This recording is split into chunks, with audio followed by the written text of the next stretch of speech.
So this jack wouldn't go about any higher than that, even when turn this center out. But to fix it, all you have to do is turn this out. This is a video for my kids. Quite a ways, and then you just see that psst, there's some air popping out of there.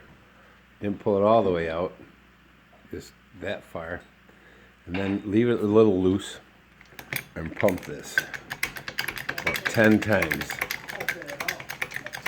Okay, and that will bleed the air that's in this reservoir here out of this end. Well, then tighten it up. Okay, and if that's all that was a problem, then you're done. Okay, tighten that right up. Then you should be able to pump the jack, and then it will raise up higher. Okay.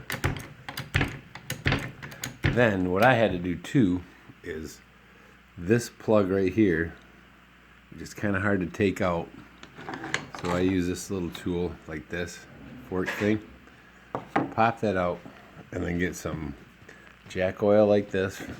This costs about $5, well $6.39, and then fill this reservoir up. Okay, it's hard to get the plug back in there. It doesn't screw in. This just pops out, just like a little rubber plug.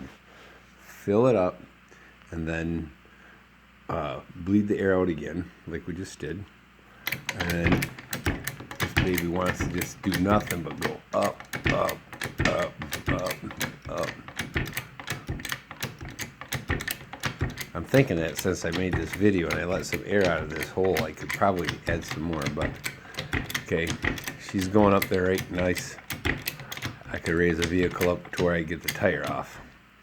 And of course, to let it back down, just flip that. Whoop. Okay, so now what used to be a POS jack is going to be my best friend in the garage.